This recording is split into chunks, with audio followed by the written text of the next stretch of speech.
जय हिंद दोस्तों। आज झारखंड की जनजाति को देखेंगे और पूरा विस्तार से समझने का प्रयास करेंगे। यहाँ से जितना भी इम्पॉर्टेंट फैक्ट हो सकता है सब कुछ लेने का प्रयास किए हैं। बस चीज़ों को अच्छे से देखना है, समझते चलना है और लिखते भी चलना है। जितना भी इम्पॉर्टेंट फैक्ट होगा, चाहे आप जेपीएससी दे, जेएसएससी का एग्जाम दे, यहाँ से 5 से 8 क्वेश्चन पक्का आपको देखने को मिलेगा। कोई भी एग्जाम देंगे तो 5 से 8 क्वेश्चन पूछा जाएगा, क्योंकि इसमें बहुत सारा एडिशनल फैक्ट जो बताएंगे वो सीधे एग्जाम में छपेगा। ठीक है, तो यहाँ तो जो लिखा हुआ है 18 पेज का नोट्स है, ये इसको पूरा आज पढ़ाने वाले हैं और जितना लिखा हुआ है उतना हम और एडिशनल आपको देने वाले हैं। बस आप बने रहिएगा और पूरा तरीका से इसको देख लीजिएगा। ठीक है, बहुत काम का वीडियो होगा। बाकी टेलीग्राम से जुड़ जाइएगा, वहाँ टेस्ट हम इसका लेंगे। ठीक है, क्योंकि ये बहुत बड़ा टॉपिक है तो इसका टेस्ट लेंगे। टेलीग्राम से जुड़ जाइएगा। ठीक है, बाकी एप्लीकेशन डाउनलोड कर लीजिएगा। 199 का एक कोर्स दिए हैं, बस चैनल सपोर्ट के लिए है, क्योंकि बहुत सारा कुछ जो है हमको अभी लेना है आप लोग तक अच्छे तरीक़ा से पहुंचने के लिए।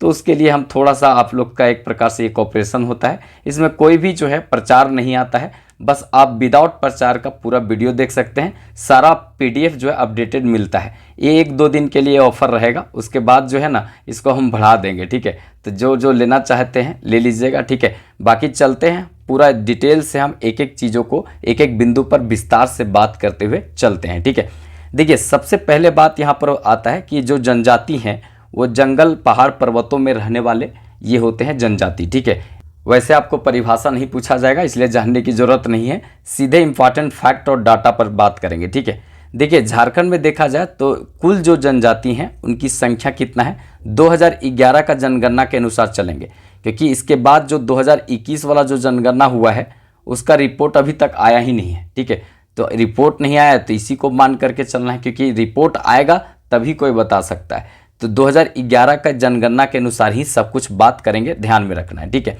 तो यहाँ पर जो एसटी की आबादी है टोटल कितना है, तो याद रखेंगे 86,45,042।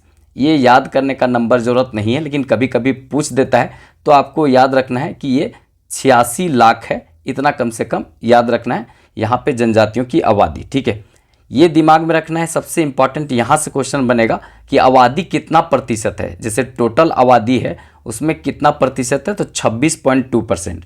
झारखंड में जो अनुसूचित जनजाति हैं 26.2% है, याद रखना है। ठीक है, टोटल आबादी का देखा जाए इसमें पुरुष की संख्या कितना है तो इतना याद नहीं रखना है, बस 43 लाख पुरुषों की संख्या है, 43,15,407 है, याद रखना है। कुल महिलाओं की संख्या कितना है, 43,29,635 है।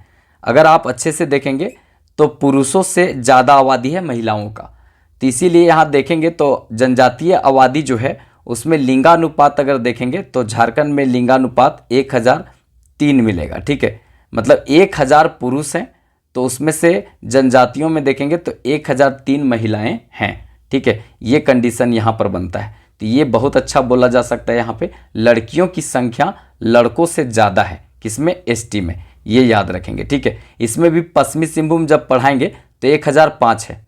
पश्चिमी सिंहभूम जो सर्वाधिक लिंगानुपात है वहाँ का, तो 1005 लड़की हैं 1000 लड़कों पर, तो 5 लड़की ज़्यादा है यहाँ।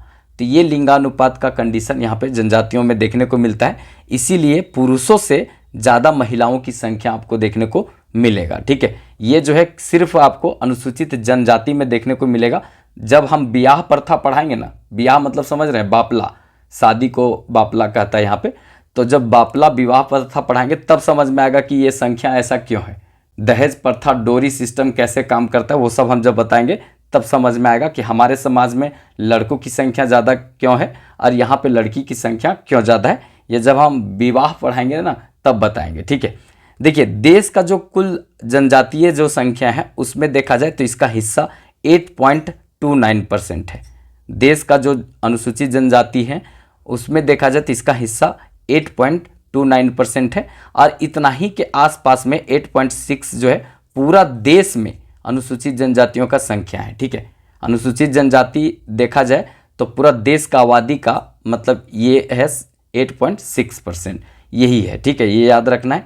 और पूरा जो हमारा देश का जो 8% है, 8.6% जो अनुसूचित जनजाति है उसमें हमारा हिस्सा जो ये, इसको मान लीजिए अपने आप में 100%। ठीक है, मैथ पढ़ते होंगे तो समझ लीजिएगा, ये अपने आप में 100% है, तो इसका फिर देखा जाए तो 8.29% जो है वो कहाँ पर रहता है, तो ये हमारा झारखंड के क्षेत्र में हिस्सा बनता है राज्य का जनजातियों का, तो इसको ध्यान में रखेंगे। ठीक है, देखिए सबसे ज़्यादा अनुसूचित जो जनजाति हैं वो ग्रामीण क्षेत्र में रहते हैं, ग्रामीण क्षेत्र में रहते हैं।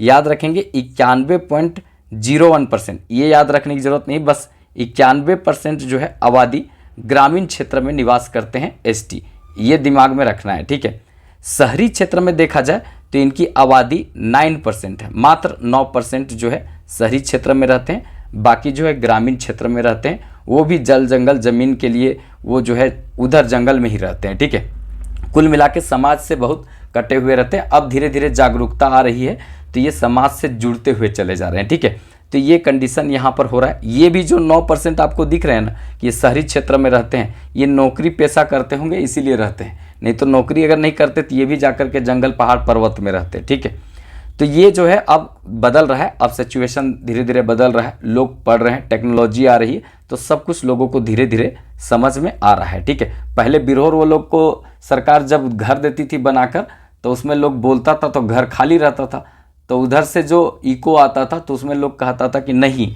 घरवा बोलो हो। ठीक है, तो घरवा में रहबे नहीं करता था, फिर घास फूस का बना करके ओकरा में रहता था। ठीक है, तो ये कंडीशन हो जाता था यहाँ पे, तो वो अब धीरे धीरे हट रहा है, लोग में जागरूकता फैल रहा है, बहुत अच्छी बात है। यहाँ पे देखिए कुल यहाँ पे देखा जाए अनुसूचित जनजाति तो ये 33 है। 33 कब होगा, ये पुराण को अगर जोड़ते हैं तो पुराण को जनजातियों का दर्जा ये दे दिया गया यहाँ पे, इसके पहले 32 था, अब ये पुराण को जोड़ देते हैं तो ये 33 हो जाएगा। ठीक है, तो याद रखेंगे यहाँ पे एसटी जो है इसको 2 पार्ट में बांटते हैं, एक तो यहाँ पर हो जाएगा मूल। ठीक है, एक हो जाएगा मूल, अब मूल जाति जो है ये 25 हो जाएंगे अगर पुराण को लेते हैं तो, नहीं तो फिर 24। ठीक है, और यहाँ पे आदिम, ठीक है आदिम जो है 8 हैं। ठीक है, वो बताएंगे माल पहाड़िया, सोरिया पहाड़िया, कोरबा पहाड़िया, ये सब बताएंगे। ठीक है, ये तो नीचे लिखा हुआ है, तो ये 8 जो है आदिम जनजाति है। अब मूल जनजाति अभी देखेंगे तो 25, अगर जोड़ देते हैं पुराण को तब, और नहीं जोड़ेंगे पुराण को तो 24,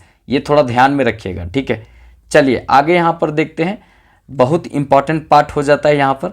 सबसे पहले मूल जनजाति अब कितना हो जाएंगे तो 25 हो जाएंगे पुराण जोड़ने के बाद। आदिम जनजाति 8 को दिमाग में रखना है, 8 में देखिए क्रम में ही लिखा हुआ है, 4 को कम से कम क्रम में लिखिएगा। ठीक है, क्योंकि जो सबसे ज़्यादा संख्या पहले उसके बाद पहले बाद ऐसे। ठीक है, देखिए माल पहाड़िया देखेंगे ना तो यहाँ पे 46% इसकी आबादी है माल पहाड़िया का। ठीक है, उसके बाद 16% आबादी इसका है सोरिया पहाड़िया का। ठीक है, उसके बाद कोरबा का अगर देखेंगे तो 12% इसका आबादी है। ठीक है, इसके बाद यहाँ पर देखेंगे परहिया का याद रखेंगे 9% है। तो ये 4 को कम से कम याद रखेंगे, कभी क्रम सजाने के लिए दे तो याद रखना आदिम जनजातियों में 4 क्रम में सबसे ज़्यादा आबादी माल पहाड़िया, सोरिया पहाड़िया, उसके बाद कोरबा, उसके बाद पहरिया, याद रखना। इसके बाद इधर कोई दिक्कत नहीं, किधरों याद रखिए, बिरहोर, बिरजिया, असुर और सबर, ये सब आदिम जनजाति हैं। ठीक है, सब आदिम जनजाति है, यहाँ से भी क्वेश्चन बनता है, इसको थोड़ा ध्यान में रखने की जरूरत है। ठीक है, सबसे कम संख्या है इसका बिरजिया का 2%, ये याद रखेंगे आदिम जनजातियों में सबसे कम संख्या है। तो 4 को क्रम में सजा के लिख दिए थे, बाकी हम ऐसे ही लिख दिए। आपको जैसे पूछा जाएगा वैसा ही हम बताने का प्रयास यहाँ पे कर रहे हैं। देखिए सबसे पहले अगर यहाँ पर देखा जाए तो सर्वाधिक अनुसूचित जनजाति, ठीक है, मतलब एसटी की संख्या कहाँ पे है तो रांची में सबसे ज़्यादा संख्या रांची में है, 10,42,016, मतलब आपको 10,42,000 याद रखना है। सबसे ज़्यादा जो है संख्या कहाँ पे है अनुसूचित जनजातियों का, राजधानी रांची में है। ठीक है, अगर कभी पूछ दे कि प्रतिशत में बताइए एसटी का जो संख्या प्रतिशत में कहाँ पे है तो प्रतिशत में आपको खुट्टी में मिलेगा। ठीक है, खुट्टी जो रांची से ही कट के बना है, कब 12 सितंबर। ठीक है, 12 सितंबर 2007 को रांची से कट करके खुट्टी बना था।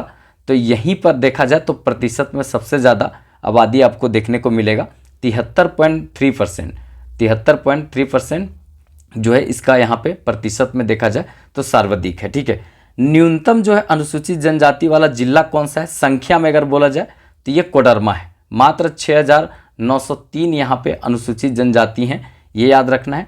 और प्रतिशत में न्यूनतम बोला जाए तो याद रखना है ये भी कोडरमा है, 1% भी नहीं है, मतलब याद रखेंगे यहाँ पे 0.93%, मतलब 1% भी यहाँ पे अनुसूचित जनजाति नहीं है। ठीक है, तो ये थोड़ा ध्यान में रखना है, ये सब पूछा जाता है, ये सब फैक्ट है, एक दो बार अगर आप अच्छे से देखेंगे तो चीज़ें जो हैं पूरी तरीक़ा से समझ में आएंगी। ठीक है, देखा जाए यहाँ पर तो इम्पॉर्टेंट रहेगा 2001 से लेकर के 2011 तक का जो जनसंख्या वृद्धि दर रहा है अनुसूचित जनजाति में, ठीक है, एसटी में, तो ये देखा जाए तो मात्र 22% रहा है, कम रहा है। ठीक है, कोडरमा का आप देखेंगे तो इतना बढ़ाया है कि पूरा तरीका से हालत खराब हो जाएगा, 43.42%। सबसे ज़्यादा दशकीय जनसंख्या वृद्धि दर जो है वो कोडरमा का हमारे यहाँ है। ठीक है, और धनबाद का सबसे कम है, मात्र धनबाद जो है वो 11.99% जो है दशकीय जनसंख्या वृद्धि दर रहा है। और अगर कोडरमा का देखेंगे तो 43.42 रहा है। कोडरमा वाले थोड़ा समझ जाइए, ठीक है, जनसंख्या इस तरह नहीं बढ़ना चाहिए, नहीं तो फिर पता चलेगा कि खाने पीने का व्यवस्था घट जाएगा। ठीक है, तो और ये जनजातियों में देखा जाए तो एक प्रकार से अच्छा कंडीशन देखा जा सकता है, मात्र 22% जो है यहाँ पर रहा है जनसंख्या, दशकीय जनसंख्या वृद्धि दर। तो इसको थोड़ा ध्यान में रखेंगे, ये क्वेश्चन पूछा जा सकता है। ठीक है, आगे हम देखते हैं यहाँ पर अनुसूचित जनजातियों की संख्या देखा जाए तो संख्या की दृष्टि से इसका स्थान कितना है, तो संख्या में देखा जाए तो पूरा देश में ये 6वां स्थान रखता है, राज्य में पूरा देश में 6वां स्थान रखता है संख्या के आधार पर।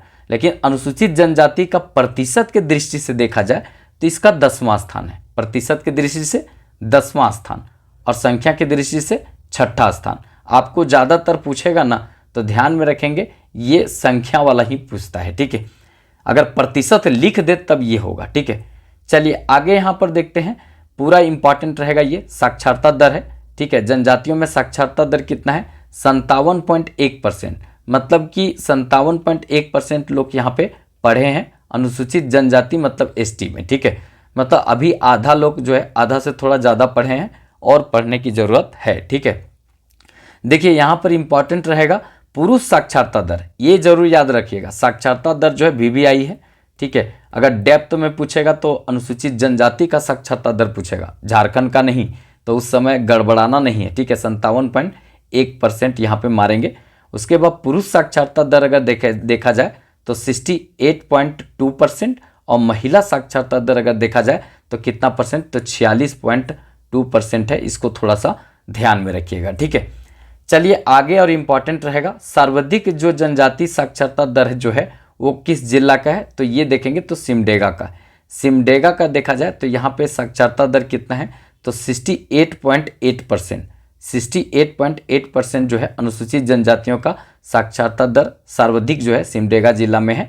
इसको ध्यान में रखिएगा। ठीक है, ये तो हम पहले बता दिए हैं, फिर से देख लीजिए। यहाँ पे जनजातियों में जो लिंगानुपात है वो झारखंड में कितना है, तो 1003 महिलाओं पर पुरुषों की संख्या कितना है, 1000 पुरुषों की संख्या है। ठीक है, तो इसको ध्यान में रखेंगे, बहुत इंपॉर्टेंट रहेगा। और 1005 जो है वो पश्चिमी सिंहभूम का है, जो झारखंड में जिला में देखा जाए तो सर्वाधिक जो है यहाँ पर लिंगानुपात वाला जिला है। और सबसे कम लिंगानुपात वाला जिला जो है हमारे यहाँ धनबाद है। ये सब जो बताते हैं वो भी बात एडिशनल जानकारी ध्यान में रखिएगा, क्योंकि ये सीधे तौर पर यहाँ से क्वेश्चन बनता है। ठीक है, चलिए अब यहाँ पर जो देखते हैं ये इंपॉर्टेंट रह जाता है, इसको यहाँ पर देखना बहुत ज़रूरी है। ठीक है, ये देखिए झारखंड में देखा जाए तो सबसे बड़ी जो जनजातियों का क्रम है वो कौन सा है, इसको यहाँ देखते हैं। सबसे पहला यहाँ पर जो बात आता है वो है संथाल। 1 नंबर में संथाल, याद रखेंगे संथालों का जो 2011 के अनुसार देखेंगे तो इसका संख्या कितना है, तो 31 पॉइंट, ठीक है, 31.86%, याद रखेंगे 31.86% संथाल अभी हैं। पहले 34% थे, अब घट गए हैं। ठीक है, इसके बाद अगर बात करें तो फिर से यहाँ पे उरांव का देखेंगे, दूसरा नंबर में उरांव आते हैं, तो ये यहाँ पे 19.86%, ये भी है, याद रखना है। इसके बाद देखेंगे तो 14.22%, ये याद रखना है, 14.22% यहाँ पे मुंडा। और चौथी सबसे बड़ी जनजाति झारखंड का है, ये 10.74% जो है ये हो है। और 5वां नंबर में एक आता है यहाँ पे खरवार। ठीक है, खरवार, और ये खरवार अगर दिमाग में रखेंगे तो 2.88% है। ये वैसे नहीं पूछा जाएगा, लेकिन 5वीं सबसे बड़ी जनजाति अगर बोला जाए तो खरवार है, इसको ध्यान में रखना है। तो झारखंड की सबसे बड़ी जनजाति ये संथाल, दूसरी सबसे बड़ी जनजाति उरांव, तीसरी सबसे बड़ी जनजाति मुंडा और चौथी सबसे बड़ी जनजाति हो, 5वीं सबसे बड़ी जनजाति खरवार, ये याद रखेंगे। खरवार गुस्सेला प्रवृत्ति का जनजाति होते हैं, याद रखना है, ये भी क्वेश्चन इंपॉर्टेंट हो सकता है। ठीक है, तो ये जो भी हम बताएं वो सब इंपॉर्टेंट फैक्ट है। अब यहाँ पे झारखंड की सबसे बड़ी 4 आदिम जनजाति, ये भी हम पहले बता चुके थे लेकिन फिर से हम बता देते हैं। देखिए, सबसे पहला जो है आदिम जनजाति जो सबसे बड़ा है वो देखा जाए तो यहाँ पे 46% इसका अकेले आबादी है। आदिम जनजाति मान लेते हैं अपने आप में 100% है, उसमें अकेले 46% जो है माल पहाड़िया है। उसके बाद दूसरा नंबर में यहाँ पर होता है 16% आबादी है सोरिया पहाड़िया का। ठीक है, माल पहाड़िया, सोरिया पहाड़िया, राजमहल का क्षेत्र जो है वो राजमहल का क्षेत्र में ये सब रहता है यहाँ पे। ठीक है, संथाल परगना के क्षेत्र में यही सब के धकेल उकेल करके संथाल लोग घुसा था यहाँ पर। ठीक है, उसके बाद अगर देखा जाए तो कोरबा आता है, ये 12% है इसकी आबादी। और चौथा नंबर में याद रखिएगा 9% आबादी है किसका, तो ये परहिया का। तो माल पहाड़िया 1 नंबर, दूसरा नंबर में सोरिया पहाड़िया, तीसरा में कोरबा और उसके बाद चौथा में परहिया। ये आदिम जनजातियों का क्रम बताएं, इसको भी थोड़ा ध्यान में रखेंगे। ठीक है, चलिए यहाँ पे आगे देखते हैं जो इम्पोर्टेंट रहेगा। झारखंड में देखा जाए तो इम्पोर्टेंट यहाँ पर सबसे ज़्यादा है कि जो जनजातियों का सर्व प्रमुख पर्व कौन सा है। तो सर्व प्रमुख पर्व जो है वो सरहुल है, फूलों का त्यौहार इसको बोलते हैं, आप सब जानते होंगे। ठीक है, तो याद रखेंगे सरहुल सबसे प्रमुख त्यौहार है, याद रखना है। ठीक है, इसके बाद सबसे देखा जाए तो यहाँ पे मशहूर लोक नृत्य कौन सा है जनजातियों में, तो छऊ है। ठीक है, ये झारखंड का राजकीय नृत्य है। ठीक है, इसमें कोई भी गाना नहीं बजता है। ठीक है, गाना नहीं बजता है, इंस्ट्रूमेंटल सॉन्ग बजता है। ठीक है, इसमें गुरु की प्रधानता अनिवार्य है। ठीक है, गुरु की प्रधानता अनिवार्य है, गुरु रहेगा तभी डांस होगा, नहीं रहेगा तो नहीं डांस होगा। ठीक है, इंस्ट्रूमेंटल सॉन्ग बजता है। ठीक है, पूरा उछल उछल करके लोग डांस करता है। सुधेंदु नारायण सिंह जो है 1938 ईस्वी में इसी डांस को यहाँ पे यूरोपियन कंट्री में दिखाने का काम किए थे और विश्व स्तर पर लेकर के इसको गए थे। ठीक है, इंपॉर्टेंट है, ये याद रखिएगा, छऊ नृत्य। ठीक है, जनजातियों में देखा जाए तो जो समाज के प्रमुख देवता होते हैं वो कौन होते हैं, सिंह बोगा।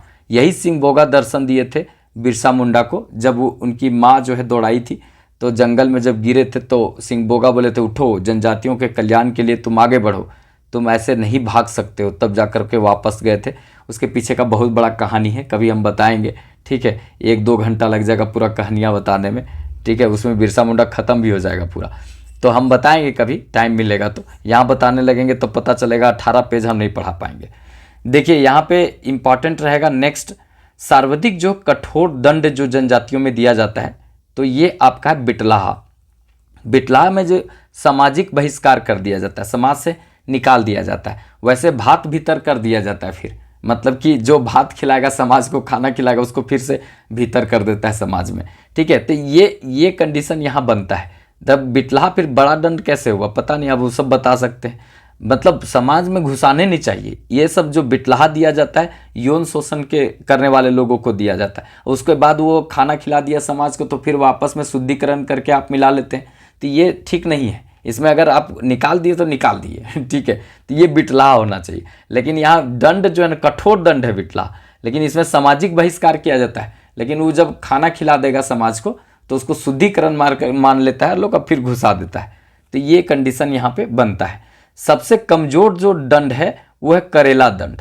करेला दंड, ठीक है, करेला दंड अगर देखा जाए तो जो दोष सिद्ध हो जाने के बाद उसको 5 रुपया से लेकर के 150 रुपया तक का दंड लगाया जाता है। तो ये आपका हो जाएगा यहाँ पे करेला दंड, याद रखेंगे। ठीक है, यहाँ पे इंपॉर्टेंट ये रहेगा, ध्यान में रखिएगा, सर्व प्राचीन जो धर्म है कौन सा है, सरना। सबसे पुराना जो धर्म है वो सरना है। बहुत सही सुन धर्म था, मतलब जल जंगल जमीन को पूजा कीजिए, जो प्रत्यक्ष रूप में देख रहे हैं उसी को पूजा कीजिए। नदी दिख रहा है तो उसको पूजा कीजिए, सूर्य दिख रहा है उसको पूजा कीजिए, जंगल पेड़ पहाड़ पर्वत की पूजा कीजिए। तो ये था सरना धर्म, बहुत सही सुन धर्म था। महिलाओं को जितना अभी अधिकार नहीं देता उस समय था। अगर आप सरना धर्म से बाहर जाना चाहते तो जा सकते हैं, अंदर आना चाहते तो आ सकते हैं। वही बहुत सही सुन धर्म था। तो ये जो अंग्रेज लोग आए ना तो यहाँ पे नाश कर दिए थे पूरा तरीका से, ईसाई धर्म को लेकर के आए और यहाँ पर जो जनजाति लोग सरना धर्म मानते थे उनको ईसाईकरण कर दिए। मतलब जब अकाल होता था तो खाना खिला करके उसके बाद रोटी कपड़ा और कुछ जो है पैसा वैसा दे करके ईसाईकरण कर दिए थे। ज़्यादातर हमारे यहाँ जो खड़िया है, खड़िया, ठीक है, खड़िया जो जनजाति गुमला साइड में रहती है, इसका सबसे ज़्यादा ईसाईकरण हमारे यहाँ हुआ है, खड़िया का। ठीक है, तो ये पहले सरना हुआ करता था प्रमुख जनजातियों का धर्म, लेकिन बाद में बहुत सारे जनजाति लोग ईसाई धर्म को अपना लिए थे, तो ये अपना अस्तित्व एक प्रकार से बहुत कम रह गया था इसका। तो ये अब सरकार इसका प्रयास कर रही है कि इसका अस्तित्व फिर से होना चाहिए। ये जानकारी लेना चाह रही है सरकार कि कितना लोग अभी भी सरना धर्म मानने वाले हैं, क्योंकि जनगणना में शामिल पहले किया जाता था, बाद में इसको हटा दिया गया। तो फिर से प्रयास किया जा रहा है कि इसको धर्म कोड दिया जाए। ठीक है, जनगणना में शामिल किया जाए, पता चले कितना लोग सरना धर्म को मानते हैं। तो अगर इसको धर्म कोड मिलता है तो 7 मिलेगा। अब 7 क्यों मिलेगा? तो 7 मिलने के पीछे कारण है, हम बताते हैं। 1 नंबर में यहाँ पर आता है हिंदू। ठीक है, हिंदू 67%, मतलब 67.8% जो है हिंदू है झारखंड में। ठीक है, 2 नंबर में अगर बात यहाँ पर करेंगे तो मुस्लिम का है। ठीक है, इस्लाम मुस्लिम, तो ये जो है यहाँ पे 14.5% लोग ये इस्लाम धर्म के मानने वाले हैं। इसके बाद यहाँ पर देखा जाए तो ईसाई। ठीक है, तो ईसाई धर्म मानने वाले कितना है यहाँ पे? ये 4.3% है। यही 4.3% जो ईसाई धर्म मानने वाले हैं, ये आप देखेंगे तो ये सब सरना धर्म मानने वाले लोग थे, लेकिन यहाँ पे अंग्रेज जो आए तो ये सब ईसाई यहाँ पर हुए हैं। ठीक है, इसके बाद अगर देखा जाए तो 4 नंबर में कौन सा आ जाएगा? सिख। ठीक है, सिख याद रखेंगे। तो ये सिख जो है वो कितना है? 0.22% है। इसके बाद 5वां नंबर में अगर देखा जाए तो जैन। ठीक है, हमारे यहाँ जैन बहुत से ज़्यादा है। ठीक है, और ये जो है शशांक ये सबको बर्बाद करने का काम किया था। शशांक पढ़ाएंगे इतिहास में, गौड़ नरेश शशांक जो है वो जैन और बौद्ध धर्म से क्या दुश्मनी था, वो बेनुसागर का जो है वहाँ मंदिर गिरा दिया, वहाँ पर शिव मंदिर बना दिया, फिर उसके बाद सब जगह बौद्ध धर्म को पूरा नाश कर दिया। तो इस तरह का काम किया था, बताएंगे यहाँ पे। ठीक है, इसके बाद यहाँ पे जो है 6ठा नंबर में आता है, वो कौन सा आता है? तो बौद्ध। 6ठा नंबर में बौद्ध आता है, ये 0.03% है। और 7वां नंबर में जो कोड मिलेगा वो किसको मिलेगा? तो ये 7वां नंबर मिलेगा सरना धर्म कोड, आदि धर्म सरना। ठीक है, ये 7वां कोड मिलेगा। तो याद रखिएगा, क्योंकि अन्य का कोई कोड नहीं होता है। अन्य जैसे हमारे यहाँ जो है वो देखा जाए 13% लोग अन्य है, मतलब इनको पता नहीं कौन सा धर्म मानते हैं। ठीक है, ये कुछ नहीं बताते, बोलते हैं ना हम हिंदू है, ना मुस्लिम है, ना सिख है, ना ईसाई है, कुछ नहीं है। तो ये गोटा ऐसा ही है, 13% लोग। ठीक है, तो इसका कोई कॉन्टिन नहीं होता, इसका कोई माँ बाप नहीं होता है। तो यहाँ पर देखा जाए तो 6 जो धर्म है, हिंदू, मुस्लिम, ईसाई, उसके बाद सिख, जैन, बौद्ध, इसके बाद धर्म कोड जो है 7 मांग किया गया है सरना के लिए। ठीक है, तो समझ में आ गया, सरना धर्म कोड 7 ऐसे करके फोटो है, बहुत अच्छा लगेगा। मतलब इस तरह का फोटो ऐसा बना हुआ है कि जल्दी हमसे छपता नहीं है। ठीक है, इस तरह करके कुछ है जो सरना धर्म का अपना, ये 3 लाइन है ऐसे। ठीक है, तो इस तरह का हेडलाइन, बहुत अच्छा धर्म है। आप इसके बारे में पढ़ेंगे तो आपको समझ में आ जाएगा। ठीक है, चलिए अब हम आगे देखते हैं यहाँ पर। ठीक है, ये इंपॉर्टेंट पार्ट होगा, जनजातियों की राजनीतिक स्थिति। जनजातियों की राजनीतिक स्थिति मतलब कि देश में इनका सीट कितना है जनजातियों का, फिर उसके बाद हमारे राज्य में क्या कंडीशन है, सीटों की संख्या कितना है लोकसभा में, विधानसभा में, राज्यसभा में, ये सब हम देखेंगे। ठीक है, तो जनजातियों का जो राजनीतिक स्थिति में देखा जाए तो लोकसभा में आरक्षित जो है अनुसूचित जनजाति के लिए सीट कितना है? 5 है। अनुसूचित जनजाति के लिए 5 सीट है। एक राजमहल, दुमका, नलिन सोरेन यहाँ से हैं। ठीक है, सिंहभूम, उसके बाद खुट्टी, लोहरदग्गा। सबसे कौन कौन विधायक अभी हैं 2024 में, सांसद कौन कौन से हैं ये बताइएगा। ठीक है, विधायक नहीं, सांसद। 2024 में भी लोकसभा चुनाव हुआ, उसमें सांसद बने हैं। एक तो हम नलिन सोरेन बता दिए यहाँ पे दुमका से।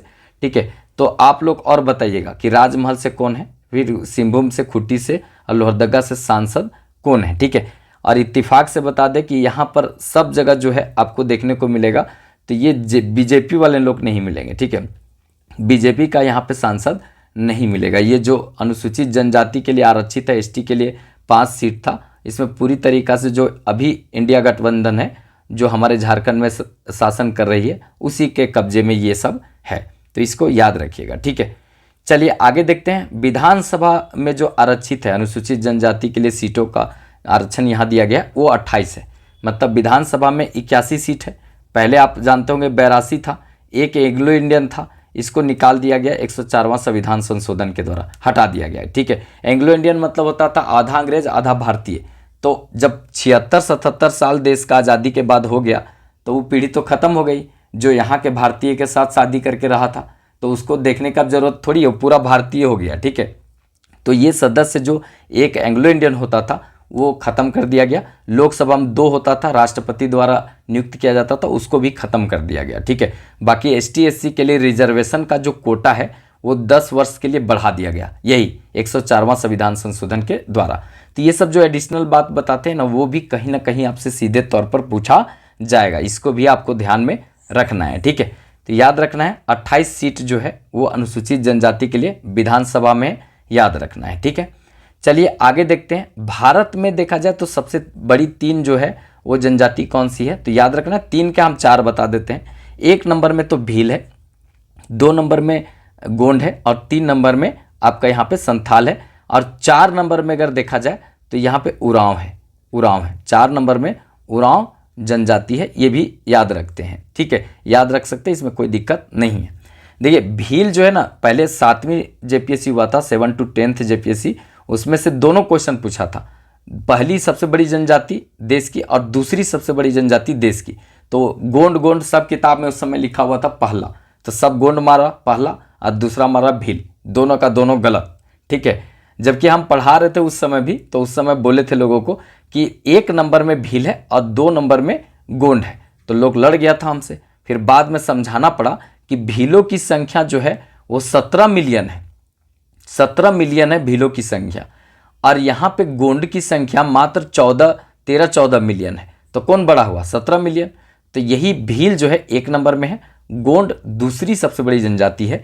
तब लोगों को समझ में आया था, तब वो अपना गलत करके आया था, और एक गलत करने का मतलब दोनों गलत होता। अगर आप पहला मार दिए गोंड तो इसका मतलब भील वाला भी गलत हो गया। तो ये कंडीशन हुआ था 7 to 10 JPSC में, और जिसको नहीं समझ में आ रहा था दोनों में दूसरा मार दिया या तो पहला, मतलब एक उस तरह से सही हो जाता। तो ये कंडीशन बनता है कभी कभी। तो याद रखेंगे भील सबसे बड़ी जनजाति देश की, दूसरी गोंड, तीसरी संथाल और चौथी उरांव है। ठीक है, बाकी जैसे अभी ये पढ़ा रहे हैं तो इसका अपडेटेड नोट्स जो है वो हम दे देते हैं यहाँ पे एप्लीकेशन पर, तो डाउनलोड कर लीजिएगा एप्लीकेशन, नीचे डिस्क्रिप्शन में लिंक दिया हुआ है।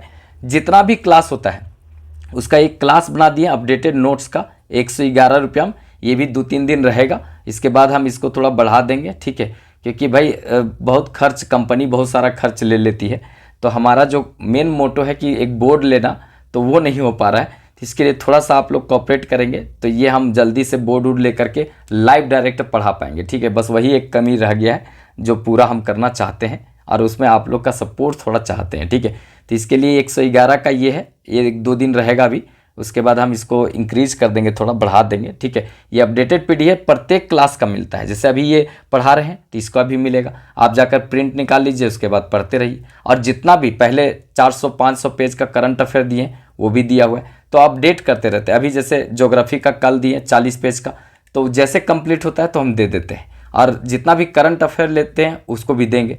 तो ये इस तरह से आपको मिलते रहेगा अपडेटेड PDF वाला।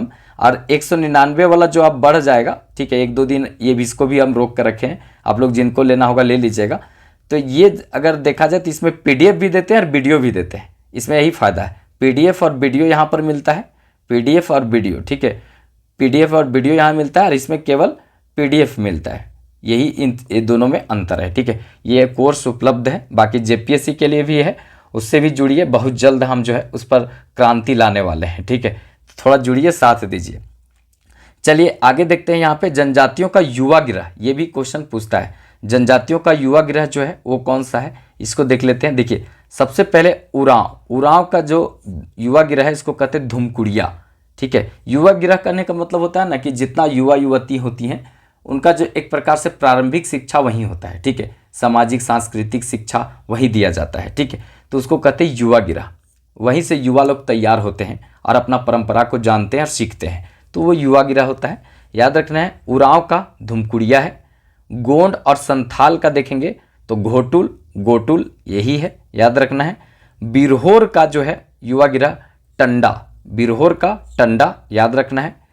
मुंडा असुर हो और कोरा, मुंडा असुर हो कोरा गितियोड़ा, मुंडा असुर हो कोड़ा गीति ओढ़ा, ऐसे ही याद किए थे हम लोग। मुंडा असुर हो कोड़ा गीति ओढ़ा।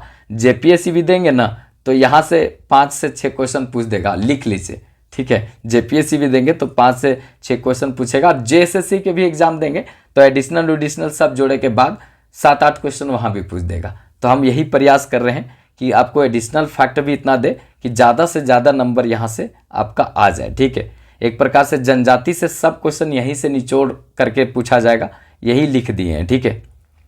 देखिए सूर्या पहाड़िया का अगर देखा जाए तो यहाँ पे कोड़वा, सूर्या पहाड़िया का यहाँ पे कोड़वा याद रखना है। इसके बाद खड़िया का है गीतियो, खड़िया का है गीतियो याद रखना है। तो ये युवा गिरह था। अब जनजातियों का पंचायत का भी नाम कभी कभी पूछता है, ये जेपीएससी में थोड़ा पूछेगा, बाकी थोड़ा आप लोग भी जेएसएससी वाले में भी देख लीजिएगा, एक आध दो फेमस वाला का पूछ देगा, जैसे संथाल का पूछ देगा, उसके बाद उरांव का पूछ देगा, तो वो सब थोड़ा याद रखिएगा। देखिए जनजाति और इसका पंचायत का नाम, जैसे उरांव है तो इसका है पंचौरा, उरांव का पंचौरा। मुंडा का क्या है तो हातू, हातू, ठीक है, हातू होता है पंचायत, ठीक है, तो याद रखेंगे हातू और पहड़ा। उसके बाद खड़िया का है धीरा, खड़िया का पंचायत को कहते हैं धीरा, ठीक है। उसके बाद चेरो, चेरो के पंचायत को भयारी, चेरो के पंचायत को भयारी। उसके बाद यहाँ पे पहड़िया, पहड़िया का जो पंचायत है इसको कहते हैं यहाँ पे भयारी, इसको भी भयारी कहते हैं, और यहाँ पे जाति गोंड भी बोलते हैं, ठीक है। अब कोरबा, कोरबा को कहते हैं भयारी, तो कोरबा फिर पहाड़िया और चेरो ये तीनों है भयारी, ठीक है, याद रखेंगे। भयारी खाता है, गांव में बोलता है, खोटा में भयारी का मतलब होता है मिलजुल करके एक साथ पत्तल में बिछा करके खाना, तो वो कहते हैं, लेकिन यहाँ पे पंचायत को कहते हैं, याद रखना है, ठीक है। देखिए यहाँ पे जनजातियों का वधु मूल्य, जो जनजाति में जो शादी होता है तो वधु मूल्य दिया जाता है, लड़का को मूल्य नहीं दिया जाता है। मतलब लड़का लोग को शादी करना है, लड़की को चुनिए, उसके बाद उसके बराबर में उसको रकम दीजिए, नहीं दीजिएगा तो फिर घर जवाई बापला ब्याह करा देगा लोग, फिर उसके बाद सास ससुर का पैर दबाइए, सेवा कीजिए, और सेवा पैसा बराबर हो जाता है तब छोड़ल जाएगा, ठीक है। तो ये यहाँ पे विवाह पद्धति होता है, इसलिए वधु विवाह दिया जाता है। और हम लोग में क्या होता है कि लड़का लोग को मोटा रकम मिलता है, इसीलिए लोग लड़का की संख्या बढ़ाता है। हम बताए थे ना, ब्याह व्याह का बात करेंगे तखन ये बताएंगे कि कौन सा कंडीशन बनता है, ठीक है, ये हम पहले बताए थे। क्योंकि यहाँ पर लिंगानुपात में देखेंगे तो 1003 लड़की है और 1000 पुरुष में, ठीक है, तो ये 3 गो काहे बढ़ी, कहने का मतलब यहाँ ये कंडीशन है कि यहाँ पे पैसा नहीं दिया जाता है, मतलब लड़का को पैसा नहीं मिलता है, लड़की को पैसा मिलता है एक प्रकार से। तो जितना ज़्यादा लड़की रहेगी उस सबको ज़्यादा फायदा है, मतलब उसके माँ बाप को। तो ये कंडीशन में लड़कियों की संख्या यहाँ पे बढ़ जाता है। और अगर आप लड़का वधु मूल्य नहीं दिए तो घर जवाई बापला शादी कीजिए, घर जवाई रहिए जब तक पैसा वसूल ना हो जाता है, ठीक है। तो वो है, वो हम बताएंगे अभी। तो यहाँ पे वधु मूल्य में क्या क्या कहा जाता है, जैसे संथाल है, हो है, करमाली है, उसके बाद देखा जाए सूर्या पहाड़िया है, अकोरा है, ये पौन बोलते हैं। वधु मूल्य को क्या बोलते हैं, पौन बोलते हैं, ठीक है, याद रखेंगे। करमाली जो जनजाति है ये दामोदर नदी, ठीक है, दामोदर नदी है, यहाँ पे इसको पूजा करते हैं कौन लोग, करमाली जनजाति के लोग, जो सबसे प्रदूषित नदी है, ठीक है, इसको ध्यान में रखेंगे, विश्व की सबसे प्रदूषित नदी, ठीक है, और बंगाल का शोक भी इसको बोलते हैं, ठीक है। यहाँ पे मुंडा लोग क्या बोलते हैं, गोनोंग, गोनोंग टका, गोनोंग टका, ठीक है, गोनोंग, मुंडा लोग क्या बोलते हैं, गोनोंग, ठीक है। उसके बाद यहाँ पे किसान, उसके बाद परहिया, और यहाँ देखा जाए तो ये देखिए यहाँ पहाड़िया था, यहाँ परहिया है, दोनों में अंतर है, ठीक है। ये सूर्या पहाड़िया है, ये परहिया है, और यहाँ पे बेदिया, बेटिया नहीं बेदिया, बेदिया, ये क्या बोलते हैं, डाली, ठीक है। किसान पहाड़िया, देखिए किसान जो है वो बीज डाला कहाँ पे, पहाड़ पर, तो बेदिया पहाड़िया और किसान डाल ली, याद रखेंगे ऐसे भी। सबर कोल, सबर कोल पोटे, ठीक है, सबर कोल पोटे।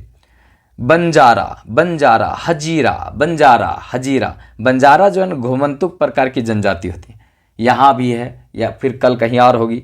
एगो एगो पूरा ही सब रखे रहता है खटारा टाइप का ओमनी, ठीक है, ओमनी गाड़ी, ठीक है, और ये उसमें पूरा देखेंगे ओमनी रहता है, बेगनार होता है, ओमनी होता है, बेगनार नहीं होता है, ओमनी होता है, ठीक है, जो गड़िया ना गुंडवन खोल के ऐसे स्लेडवा पर आता है इस तरह, वो गड़िया, ठीक है, आगे एकदम सपाट रहता है बस जैसन, वो वाला गड़िया रखे रहेगा। अभी यहाँ है, कल को उठ करके रांची, परसों जो है संथाल परगना, ऐसे रहता है तो ये बन जा रहा है। इसका जो बधु मूल्य होता है वो हजीरा होता है, ठीक है। कबर, कबर मतलब होता है सुखदाम। कबर जो जनजाति है ना वो बधु मूल्य लेकर के उसको बड़ी सुख लगता है, सुखदाम, तो याद रखिएगा, ठीक है। चलिए आगे हम देखते हैं जनजातियों का शासन व्यवस्था। यहाँ से भी क्वेश्चन पूछ देता है। जेपीएससी में तो शासन व्यवस्था के अंदर में घुस घुस के पूछता है, लेकिन आप जो है अगर दे रहे हैं झारखंड पुलिस, उत्पाद पुलिस या तो झारखंड का कोई भी एग्जाम, तो ऊपर ऊपर से पूछेगा कम से कम शासन व्यवस्था का नाम। जैसे यहाँ पे संथालियों का जो शासन व्यवस्था है इसका नाम है मांझी शासन, मांझी परगना शासन व्यवस्था। शासन व्यवस्था मतलब ना इनका समाज जो है अलग तरीका से चलता है, मतलब अलग तरीका से, मतलब जो गांव समाज का एक अपना अधिकार होता है उसके तहत ये चलता है, तो वही शासन व्यवस्था कहलाता है। जैसे कि यहाँ पे संथालों का है मांझी परगना शासन व्यवस्था, उरांव का है पहड़ा शासन व्यवस्था, पढ़ा शासन व्यवस्था। इसके बाद मुंडा का है मुंडा शासन व्यवस्था, और हो का जो है यहाँ पे हो का है मुंडा मानकी शासन व्यवस्था, और खड़िया का जो है वो ढोकलो सोहर शासन व्यवस्था। ये 5 जो शासन व्यवस्था से ना जेपीएससी 5 क्वेश्चन पूछेगा, और 5 क्वेश्चन मतलब 10 मार्क्स, ठीक है। यहाँ पर देखिए संथाल, उरांव, मुंडा, हो और खड़िया, इससे एक एक क्वेश्चन रहेगा, तो 5 है तो 5 आपका क्वेश्चन पूछेगा, और 2-2 पेज का है। अच्छे से पढ़िएगा तो यहाँ से एक एक नंबर सबका आ जाएगा, ठीक है। बताएंगे जेपीएससी वाला में एकदम डिटेल से पढ़ाएंगे एक एक शासन व्यवस्था, सब 3300 जनजाति का शासन व्यवस्था पढ़ाएंगे पुराणों को जोड़ने के बाद, ठीक है, याद रखेंगे। अब यहाँ पर इंपॉर्टेंट देखते हैं, जनजातियों का जो धार्मिक प्रधान होता है उसका नाम देखते हैं। कभी कभी पूछ देता है, ये सब एग्जाम में पूछेगा, ठीक है। धार्मिक प्रधान का क्या नाम है इसको देखते हैं। देखिए धार्मिक प्रधान अगर यहाँ पर देखेंगे तो संथाल जो है इनके धार्मिक प्रधान को नायके बोलते हैं। संथाल अपने धार्मिक प्रधान को नायके बोलते हैं, ठीक है। मुंडा और उरांव, मुंडा और उरांव जो है अपन धार्मिक प्रधान को क्या बोलते हैं, पाहन बोलते हैं। मुंडा और उरांव जो है पाहन बोलते हैं। पहनई भूमि जो है उरांव लोग देता है, और अगर देखा जाए काम करने के बदले मुंडा लोग जो है डाली कटारी देता है।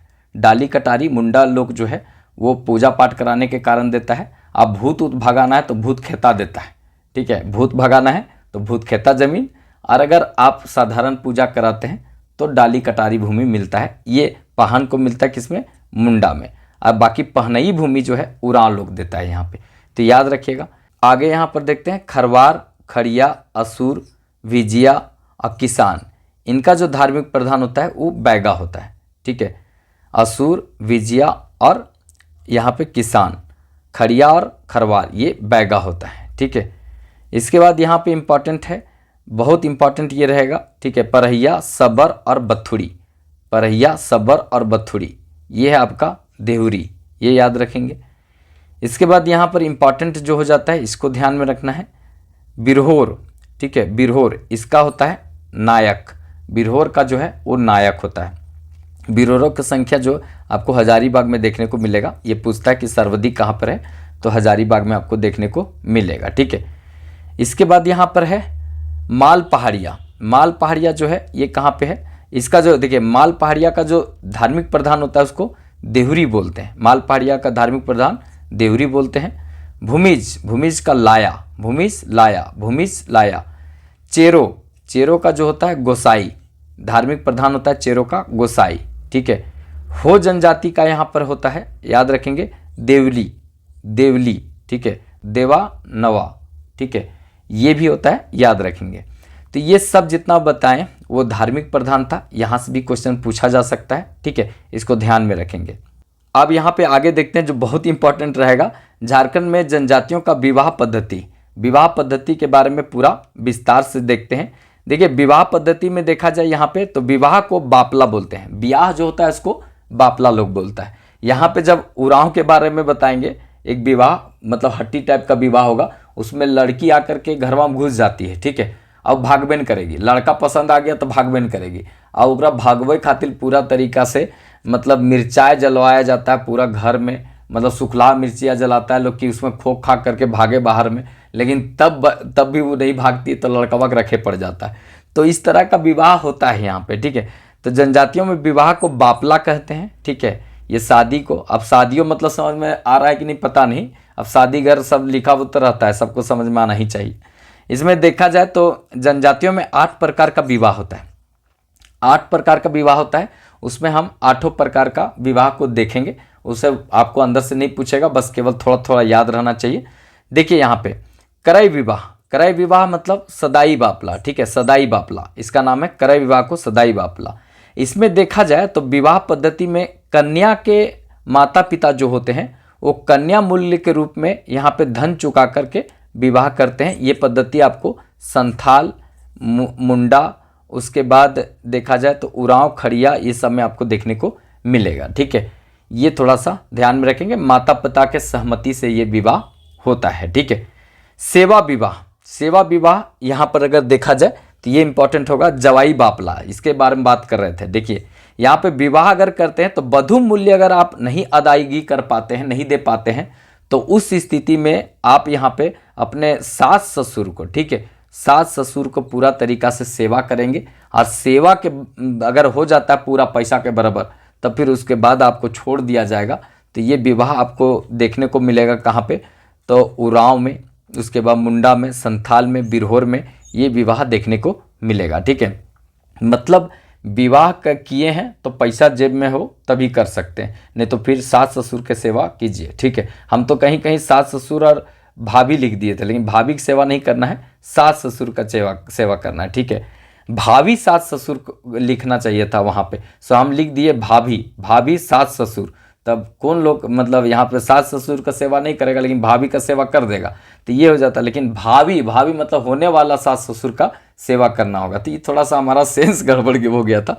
तो एक बार हम पढ़ा दिए थे कि भाभी का सेवा भी करना है, तो बहुत लोग खुश हुआ था। लेकिन भाई भाभी नहीं है यहाँ पे, भाभी, भाभी सास ससुर का सेवा करना है, ठीक है। चलिए आगे देखते हैं यहाँ पे विनिमय, ठीक है, विनिमय विवाह। विनिमय विवाह जो है इसमें गुलाइटी बापला इसको कहते हैं। विनिमय विवाह मतलब होता है गुलाइटी बापला। गुलाइटी बापला मतलब ना कि एक घर का अगर लड़का है, ठीक है, यहाँ पर मेल है, लड़का है, तो इधर घर के लड़की से शादी कर लेगा, ठीक है, गर्ल से शादी कर लिया। और अगर ई घरवा का यहाँ पे एक लड़का है, मतलब मेल है, ठीक है, मेल है, फीमेल नहीं, देखिए यहाँ पर एक मेल है, ठीक है, तो ये शादी कर लिया ई घर की लड़की से, गर्ल्स से, ठीक है। अब ई घर का लड़का जो है वो ई घरवा का लड़की से शादी कर लिया इधर का, ठीक है, तो ये घर का लड़की से शादी कर लिया, तो एक घर लड़की गई और दूसरी घर से लड़की आ गई वहाँ पे। तो ये जो कंडीशन आता है जिसको कहते हैं गुलाइटी बापला, ठीक है। तो यही लिखा हुआ है कि राज्य में देखा जाए तो ये जनरली यहाँ पे बहुत ज़्यादा प्रचलित है। मतलब आसान भाषा में आप समझ लीजिए कि जैसे हम शादी किए, ठीक है, शादी करके एक लड़की लाएं, ठीक है, और मेरे घर में एक बहन थी, ठीक है, मेरे घर में एक बहन थी, तो उधर का जो लड़का था, मतलब जो हमारी बीबी का भाई है, उसको हमारी बहन पसंद आ गई, तो इनमें से एक लड़की चल गई और उन्हें से जो है एक लड़की आ गई, तो इसको कहते हैं गुलाइटी बापला, ठीक है। तो इसको थोड़ा ध्यान से समझ लीजिएगा। यही बात यहाँ पर पूरी तरीका से कहा गया है कि राज्य में देखा जाए तो इस तरह का सभी जनजातियों में पाया जाता है, और जनजाति का गैर जनजाति में भी आपको देखने को मिलेगा। इसमें एक घर का देखा जाए, एक भाई का शादी दूसरे घर के परिवार की बहन से, और दूसरे परिवार की जो भाई हैं उसकी शादी पहले परिवार की बहन से हो जाता है, तो इसको कहते हैं विनिमय विवाह या तो गुलाइटी बापला। इसको याद रखेंगे। इजी फॉर स्टडी जो है एप्लीकेशन डाउनलोड कर लीजिएगा, इसमें सारा नोट्स, स्टडी मटेरियल फ्री पढ़ने के लिए बहुत कुछ दिया हुआ है, वो सब कुछ आपको मिल जाएगा, जा कर के वहाँ देख सकते हैं, वो बहुत फायदे का चीज़ रहेगा। नीचे सबका डिस्क्रिप्शन में लिंक दिया हुआ है, ठीक है। हट विवाह, हट विवाह किसको कहते हैं, ठीक है, निर्बिलो बापला, हट विवाह। जैसे कोई हट कर रहा है, नहीं छोड़ेंगे लड़कियाँ नहीं छोड़ेंगे, तो लोग बोला निर्बिलो मतलब बिलाजो, ठीक है, तो वही हट विवाह। तो इसमें जो है जबरन शादी कर लेता है, विवाह जो है ज़बरदस्ती यहाँ पे किया जाता है पूरा तरीका से। तो उसमें देखा जाए तो लड़की को खास करके जब लड़का पसंद हो जाता है तो वो ज़बरदस्ती यहाँ पे कर लेती है शादी, तो इसी को कहते हैं निर्बिलो बापला, याद रखना है, ठीक है। तो ये सब नहीं पूछा जाता है, माता पिता जो है विवाह बाद में करवा देते कि लो भाई जब तुमको रहना है इसी के साथ तो रहो यहाँ पे, ठीक है। इसके बाद हरण विवाह जो है इंपॉर्टेंट हो जाता है। हरण विवाह, हरण विवाह मतलब कि जैसे लड़की को उठा करके लेकर भाग जाता है, ठीक है। देखिए यहाँ पे विवाह जो होता है, यह विवाह उरांव, मुंडा, खड़िया और बिरहो जनजाति में प्रचलित है, इसको ध्यान में रखेंगे। ये कन्या जो है यहाँ पे कन्या को उठा लिया जाता है, मतलब लड़की को हरण कर लिया जाता है और लेकर के भाग जाता है लोग, तो ये हरण विवाह होता है, ठीक है। अपहरण टाइप का कर लेता है लोग, इसको याद रखेंगे, ठीक है।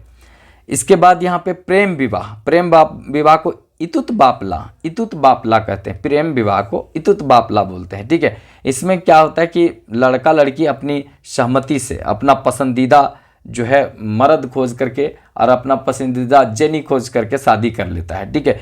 तो उसी को कहते हैं यहाँ पर मतलब प्रेम विवाह, ठीक है। पहले लोग है प्रेरणा सूत्र में बंधने से पहले वो सब प्रेरणा सूत्र में बंधा हुआ रहता है, तो वही प्रेम विवाह होता है, ठीक है। तो इसको थोड़ा सा ध्यान में रखेंगे, ये सब में पाया जाता है, जनजाति तो छोड़ दीजिए, उनमें तो पाया जाता है और गैर जनजातियों में भी ये बढ़ चढ़ करके पाया जाता है, ठीक है।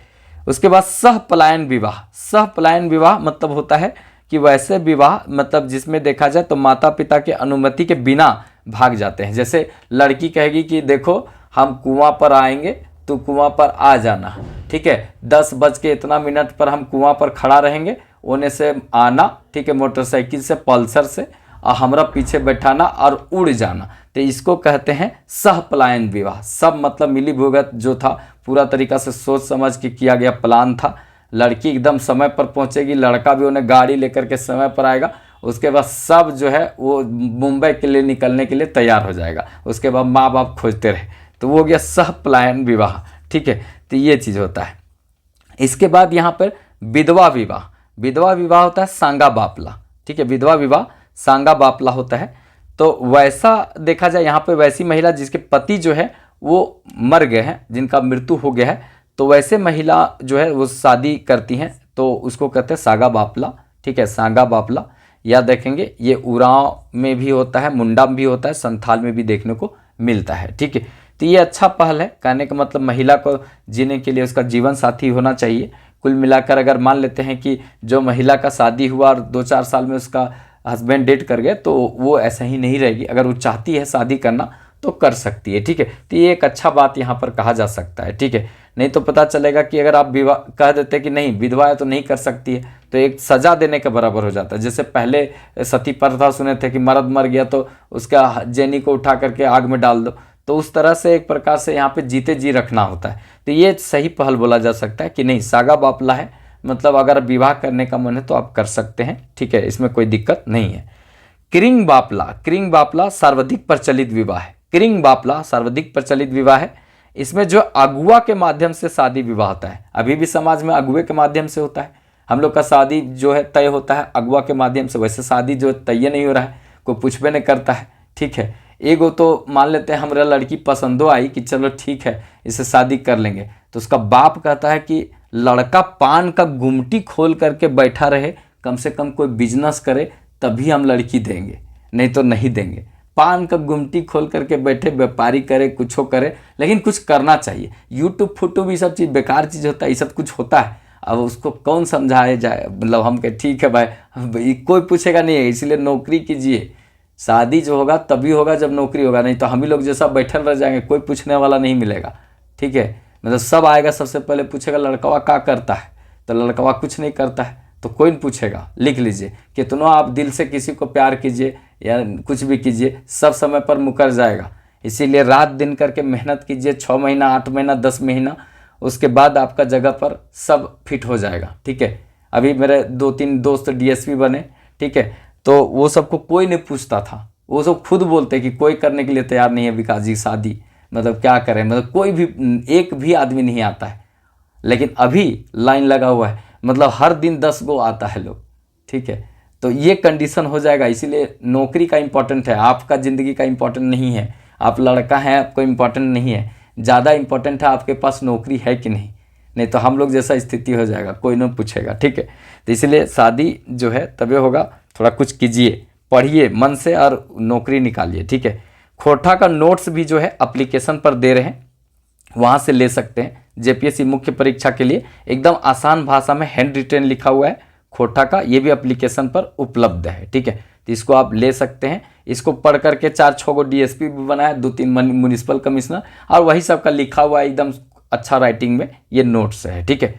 चलिए अब आगे देखते हैं। यहाँ पे झारखंड में जो जनजाति है उनका वर्गीकरण कैसे किया गया है। झारखंड में जो जनजाति है उनका वर्गीकरण जो है वो कैसे किया गया है, तो देखिए इसका वर्गीकरण अगर आप देखेंगे अच्छे तरीक़ा से तो अलग अलग टाइप से किया गया है। देखिए अपने में देखा जाए तो अपने को सदान कौन बोलते हैं, सदान कौन मानते हैं, अपने आप को कौन कौन सा जनजाति लोग है सदान मानते हैं। एक तो यहाँ पे बिरजिया, उसके बाद बिरजिया, चिक बड़ाइत, ठीक है, ये पूरा है एक साथ, ठीक है, चिक बड़ाइत याद रखेंगे, ये चिक बड़ाइत हो गया। उसके बाद यहाँ पे गुड़ाइत ये हो गया, करमाली, लोहरा, फिर महली, मोहली नहीं महली, ठीक है, महली, और किसान, किसान, महली, लोहरा, उसके बाद करमाली, गुड़ाइत, चिक बड़ाइत और यहाँ पे बिरजिया।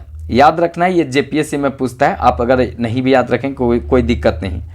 अपने आप को उच्च हिंदू मानने वाले जनजाति कौन है, उच्च हिंदू मानते हैं अपने आप को, तो ये याद रखेंगे यहाँ पे बथुड़ी, ठीक है, बथुड़ी, बथुड़ी, ये बथुड़ी है। उसके बाद बेदिया, यहाँ पर देखा जाए भिंजिया और चेरो याद रखेंगे, ठीक है, और खरवार, ये अपने आप को उच्च हिंदू मानते हैं, ठीक है। चलिए आगे देखते हैं। यहाँ पे मानव विज्ञान वेता है एक ललिता, ठीक है, ललिता प्रसाद विद्यार्थी हैं, याद रखेंगे। इनके अनुसार वर्गीकरण किया गया है जनजाति को, इसको भी देख लेते हैं, ठीक है। ललिता प्रसाद के द्वारा जो वर्गीकरण किया गया है, एक प्रकार से यहाँ बोला गया पहला नंबर में शिकारी प्रकार के जनजाति, शिकारी प्रकार के जनजाति जो शिकार उकार करने में ज़्यादा विश्वास करती हैं, जैसे ये बिरहोर लोग से आप मिलिएगा, बिरहोर लोग से, ठीक है। तो ये पूरा एक जो है मतलब चूहा को रखे रहेंगे या तो खरगोश को मार करके रखे रहते जाली में, और उसके बाद मगरमच्छ का छत्ता नहीं होता है, मतलब मधुमक्खी का छत्ता, तो उसको लेकर के घूमेंगे, मधु उधु निकाल करके देंगे, ठीक है। तो ये काम करता है यहाँ पे लोग। कोरबा, उसके बाद पहाड़िया खड़िया, पहाड़िया खड़िया, तो ये याद रखेंगे शिकारी प्रकार की जनजाति हैं, ठीक है। हस्तांतरित कृषि करने वाली जनजाति, हस्तांतरित मतलब होता है अभी यहाँ की, यहाँ पर देखिए कि अब नहीं होता है, उपजाऊ कम हो गया तो दूसरा जगह जंगल को साफ कर करेगी, तो इस तरह का हस्तांतरित कृषि करती है, झूम कृषि टाइप का वो करती है। सूर्या पहाड़िया, सूर्या पहाड़िया झूम प्रकाश की कृषि करती है।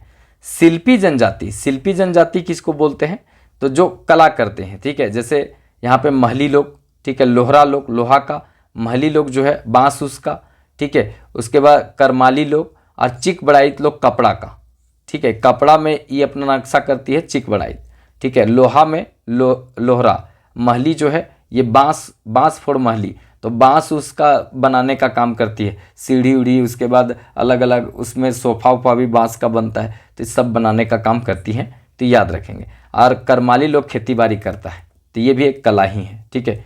आगे यहाँ पर बात करें पूर्ण कृषि करने वाली जनजाति, पूर्ण कृषि करने वाली जनजाति संथाल है, उरांव है, ठीक है। उरांव बहुत ज़्यादा कृषि हमारे तरफ करती हैं, सबसे विकसित जनजाति उरांव ही है, ठीक है। उसके बाद मुंडा, ठीक है, तीसरी बड़ी जनजाति। अहो, ये भी करती है यहाँ पे कृषि। और भूमिज, ये सब कृषि करने वाली प्रमुख जनजाति है, याद रखेंगे, ठीक है। चलिए आगे यहाँ पर देखते हैं जनजातीय गांवों में देखा जाए तो प्रमुख कौन कौन है, जनजातीय गांवों के प्रमुख कौन कौन होते हैं, ये भी क्वेश्चन बन सकता है।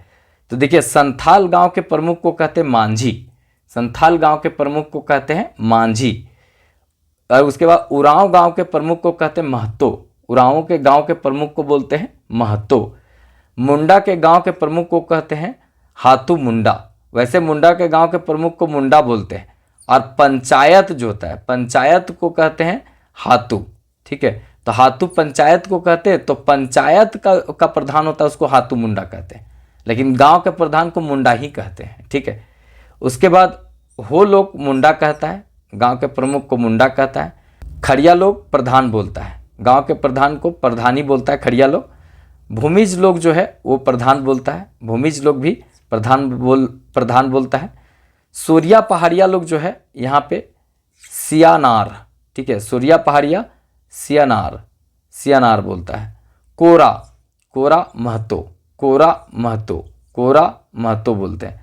इसके बाद परहिया लोग जो है महतो भी बोलता है, और एक और यहाँ पर बोलता है प्रधान, महतो और प्रधान, ठीक है। इसके बाद यहाँ पर है कबर जो है स्याना, कबर जो है वो स्याना बोलते हैं, ये भी याद रखना है। बैगा अगर देखा जाए यहाँ पे तो मुकद्दम, बैगा लोग मुकद्दम बोलते हैं, याद रखना है, ठीक है। और लास्ट में देखेंगे खोंड जो है ये गोटिया बोलते हैं, खोंड गोटिया, गोटिया खोंड गोटिया, ये पंचायत को बोलते हैं, यहाँ पे पंचायत के प्रमुख को बोलते हैं, ठीक है, मतलब गांव के प्रमुख को बोलते हैं, ठीक है। तो ये सब इंपॉर्टेंट बात यहाँ पर कर दिए, इसको ध्यान में रखना है। अब यहाँ पे झारखंड में जो देखा जाए तो विभिन्न प्रकार के जो जनजाति हैं वो प्रजातीय दृष्टि से इसको बांटेंगे, फिर भाषा की दृष्टि से बांट कर देखेंगे। तो प्रजातीय दृष्टि से, जातीय दृष्टि से इसको हम देखते हैं। तो जातीय दृष्टि से अगर देखा जाए तो एक प्रोटो ऑस्ट्रोलाइड होता है यहाँ पे, ऑस्ट्रोलाइड प्री द्रविडियन इसको बोलते हैं, मतलब द्रविड़ से पहले का, और एक द्रविडियन, तो ये काकेसाइड प्रकार के द्रविडियन को बोलते हैं।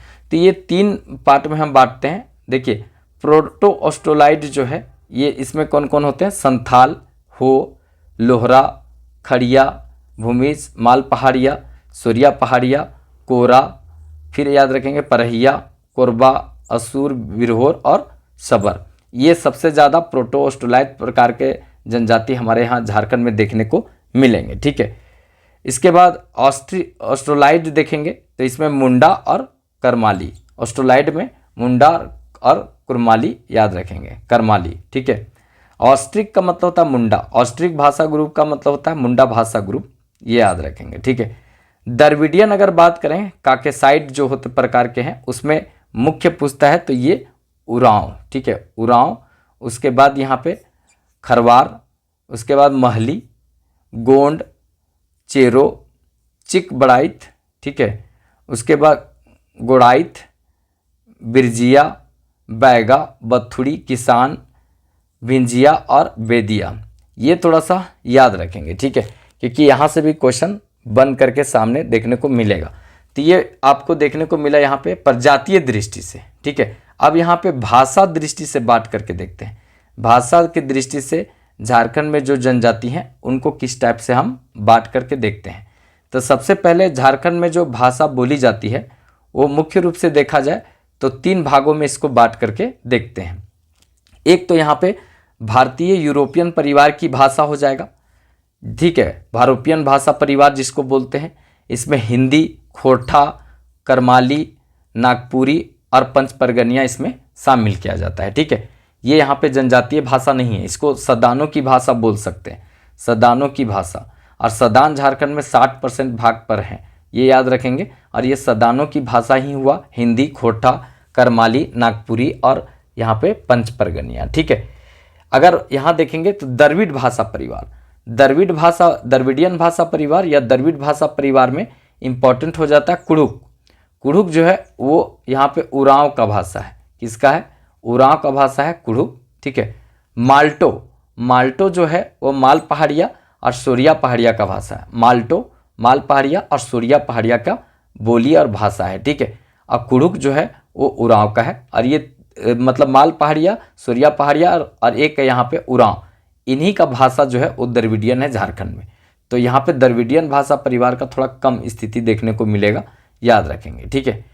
इसके बाद यहाँ पे ऑस्ट्रिक भाषा परिवार, ऑस्ट्रिक का मतलब होता है मुंडा, ऑस्ट्रिक का मतलब होता है मुंडा, मुंडा भाषा परिवार। इसको आप ऑस्ट्रिक भाषा परिवार न बोल करके मुंडा भाषा परिवार बोल सकते हैं, ठीक है। इसमें संथाली, उसके बाद मुंडा, उसके बाद यहाँ पे हो, खड़िया।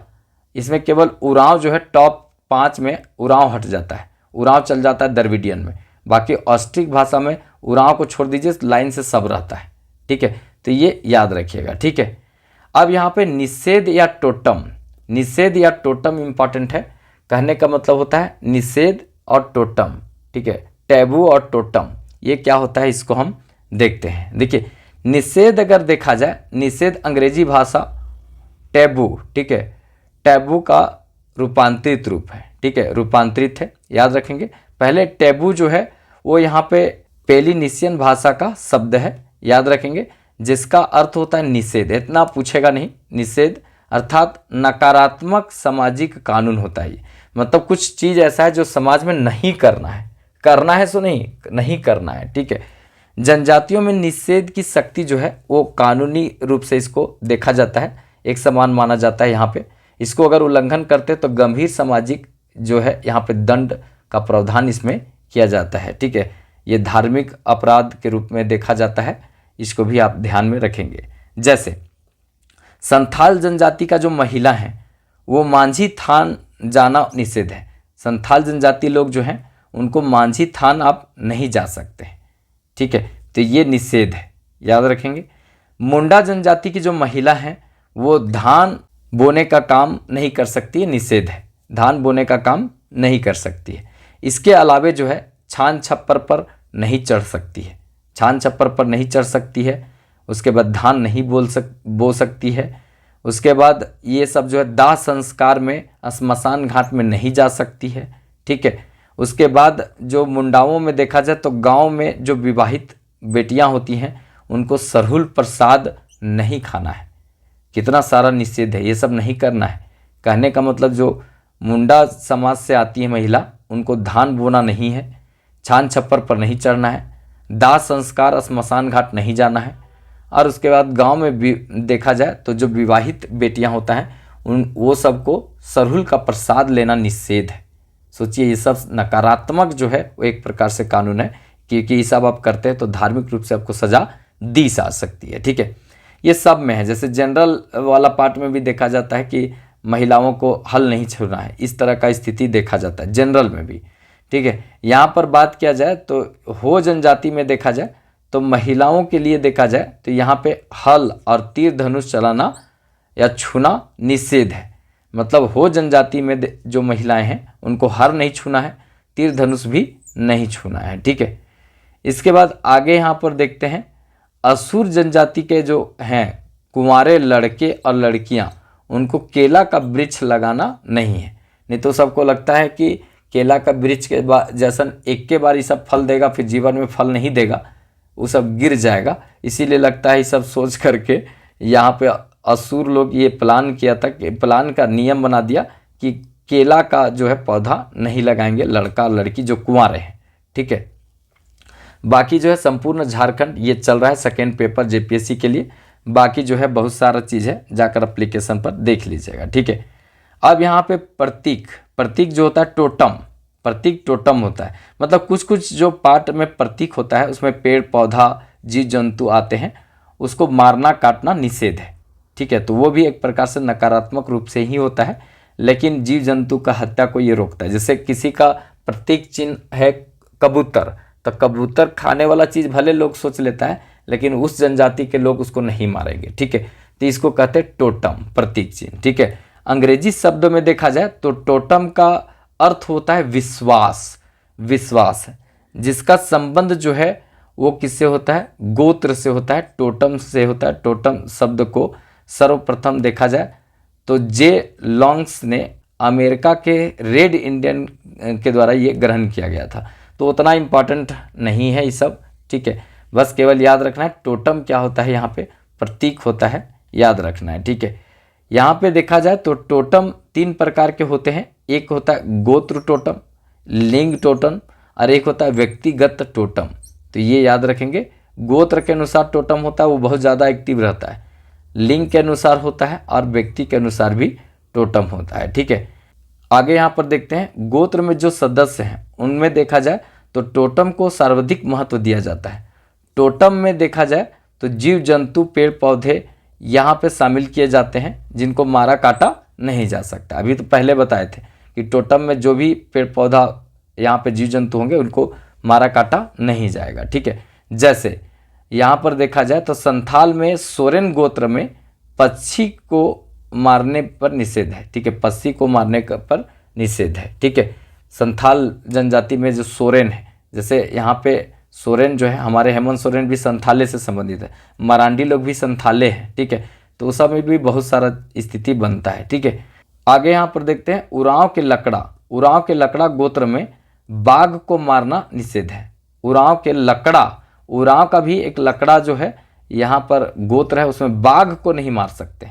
वैसे बाघ को कोई मार ही नहीं सकता है, तो ये क्यों नहीं मार सकते। यहाँ पे बाघ को तो देखिए कोई नहीं मारेगा, तो वैसे ही सब प्रतीकें बना दिया। आगे यहाँ पर है मुंडा में होरो है, एक होरो जाति है यहाँ पे। इसमें ये गोत्र में सांप को मारना निषेध है, ठीक है। सांप को मारना यहाँ निषेध है। इसके बाद देखा जाए हो जनजाति में देखा जाए एक है पूर्ति गोत्र, इसमें चूहा को नहीं मारना है। इसके बाद असुर जो जनजाति इसमें बैगा गोत्र है, उसमें मेढक को नहीं मारना है, ठीक है। तो ये सब जो इंपॉर्टेंट है वो बता देते हैं, वैसे नहीं पूछेगा, ठीक है। करमाली जनजाति में खाल खोहा, ठीक है, खाल खोहर गोत्र जो है उसमें साल वृक्ष को काटना निषेध है। तो ये सब इंपॉर्टेंट है, इसको ध्यान में रखेंगे, वो सब निषेध था, ठीक है, तो इसको दिमाग में रखना है। झारखंड सामान्य अध्ययन देख ही लिए आप, ठीक है। चलिए आगे यहाँ पर देखते हैं झारखंड की जनजातियों से संबंधित कुछ महत्वपूर्ण तथ्य। महत्वपूर्ण तथ्य ये बहुत अच्छा रहेगा, इसको थोड़ा ध्यान में रखिएगा, ठीक है। जितना भी फैक्ट बताएंगे सब इंपॉर्टेंट रहेगा। देखिए यहाँ पे सबसे इंपॉर्टेंट है, यहाँ पे झारखंड की जो खड़िया जनजाति का सबसे ज़्यादा ईसाईकरण हुआ है। यहाँ पे देखा जाए तो गुमला में सर्वाधिक संख्या इनका है, ठीक है। चलिए आगे यहाँ पर देखते हैं भारत में सर्वाधिक ईसाईकरण जो है वो कौन सा जनजाति का हुआ है? खासी जनजाति को हुआ है, ठीक है। गारो खासी जनतियाँ, ये पहाड़ भी है कहाँ पे? मेघालय में, और यहीं पर खासी जनजाति है, इसका सबसे ज़्यादा ईसाईकरण हुआ है, ठीक है। अंग्रेजों ने सर्वप्रथम जो है इस सबको ईसाईकरण यहाँ पे किए थे और सबसे ज़्यादा भी हुआ है, ठीक है। हमारे यहाँ सबसे ज़्यादा खड़िया का हुआ है और यहाँ पे खासी का हुआ है, ठीक है। तो इसको दिमाग में रखना है। आगे यहाँ पर बात किया जाए तो झारखंड में सर्वाधिक जो साक्षरता किसके पास है? तो ये हम पहले बता दिए कि उरांव जो है वो सबसे साक्षर है, ठीक है, पढ़ा लिखा है, योग्य है, ठीक है। सभी 33 जनजाति में सबसे पढ़ा लिखा योग्य है, ठीक है। यह झारखंड की सबसे विकसित जनजाति है, झारखंड की विकसित जनजाति भी है और सबसे ज़्यादा शिक्षित भी जनजाति है, ठीक है। चलिए आगे यहाँ पर देखते हैं झारखंड की संथाली जनजाति का देखा जाए तो संथाली भाषा को भारतीय संविधान में जगह मिला है, 22 भागों में इसको जगह मिला है, याद रखेंगे, ठीक है। भाषाओं में 22 भाषाओं में इसको जगह मिला है, ठीक है। आगे यहाँ पर बात किया जाए तो संथाली भाषा की लिपि जो है औलचिकी है, आप सबको पता होगा। कहीं कहीं आपको मिलेगा 1925 ईस्वी में रघुनाथ मुर्मू जो है इसको बनाए थे, उड़ीसा के व्यक्ति थे। इस बार एग्जाम में भी पूछा है ये क्वेश्चन। और कहीं कहीं 1941 ईस्वी भी देखने को मिल जाएगा, तो एक बार अपने हिसाब से देख लीजिएगा। औलचिकी लिपि में लिखा गया है, ठीक है, और ये रघुनाथ मुर्मू के द्वारा लिखा गया है, याद रखिएगा, ठीक है। इसके बाद आगे यहाँ पर देखते हैं उरांव जनजाति। उरांव जनजाति में देखा जाए तो पसरी प्रथा पाई जाती है। उरांव जनजाति में पसरी प्रथा पाई जाती है, जिसमें हल बैल दे करके यहाँ पे उसकी मदद की जाती है, कि कृषि कार्य में मदद की जाती है, ठीक है। पसरी प्रथा, वो हल बैल दे करके लोग मदद करता है, ये हम बहुत लोगों को करते हुए देखे हैं, ठीक है। भारत में देखा जाए तो भारत में जनजातीय गौरव दिवस बिरसा मुंडा के जन्मदिन पर 15 नवंबर को मनाया जाता है। 2021 से ये प्रारंभ हुआ था, 2021 से केंद्र सरकार के द्वारा ये प्रारंभ किया गया था। समय बहुत जल्दी जल्दी आता है यहाँ पे, ठीक है, तो याद रखेंगे 2021 में ये निर्णय लिया गया था, ठीक है। आगे यहाँ पर बात किया जाए तो संयुक्त राष्ट्र महासभा ने पहली बार 1994 ईस्वी में 9 अगस्त को राष्ट्रीय जनजातीय वर्ष घोषित किया था। 9 अगस्त 1994 ईस्वी को राष्ट्रीय जनजातीय वर्ष घोषित किया था, तो इसको भी आप थोड़ा दिमाग में रख सकते हैं, ठीक है।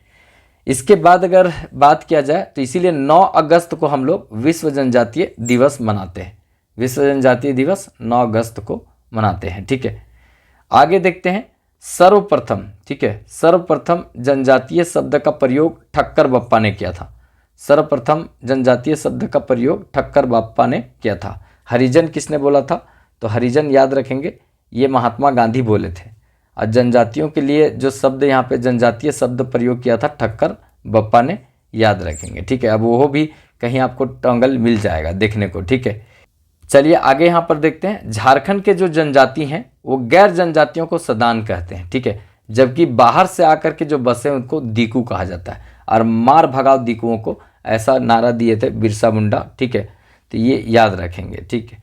चलिए आगे यहाँ पर देखते हैं झारखंड के जनजाति खास करके पश्चिमी सिंहभूम में जैन धर्म के मामले में देखा जाए तो यहाँ पे सरक शब्द का प्रयोग किया गया था जनजातियों के लिए। सरक, जो पैर में चुभने वाला कांटा को गाँव में बोलता है सरक, तो एक प्रकार से यहाँ के जनजाति को सरक समझते थे कौन? जैन के लोग। वैसे शांति प्रिय होते हैं, उसमें कोई दिक्कत नहीं है, ठीक है।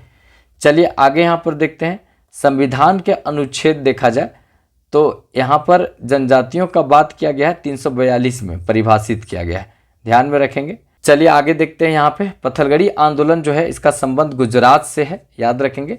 झारखंड में यह आंदोलन जो है जनजातियों में काफ़ी देखने को मिलता है। ठीक है, तो ये याद रखेंगे, खास करके झारखंड के खूंटी वाला एरिया में पत्थलगड़ी आंदोलन देखने को मिलेगा जो गुजरात से चला था। ठीक है, आगे यहाँ पर देखते हैं, झारखंड में आदिवासी शांति हेतु पौराणिक पात्र में महिषासुर की पूजा करते हैं, तो याद रखेंगे। ठीक है, तो ये जितना भी इम्पॉर्टेंट बात जो बता रहे हैं सब इम्पॉर्टेंट है, थोड़ा ध्यान में रखिएगा, सीधे तौर पर यहाँ से क्वेश्चन बनेगा। ठीक है, वीडियो अच्छा लगे तो एक लाइक जरूर कर दीजिएगा, कुछ नहीं लगता है आप लोग को लाइक करने में।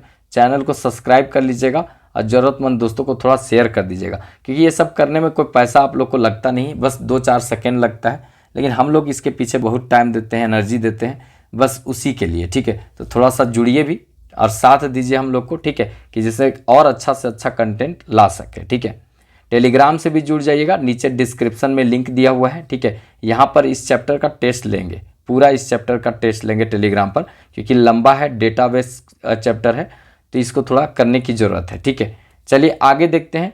जनजातियों में देखा जाए तो एक यहाँ पे मरिहा प्रथा पाया जाता है, मरिहा प्रथा। अब मरिहा प्रथा जो होता है इसमें नर बलि दिया जाता था, तो ये बहुत ख़राब बात है, नर बलि दिया जाता था मरिहा प्रथा में। ठीक है, ये याद रखेंगे।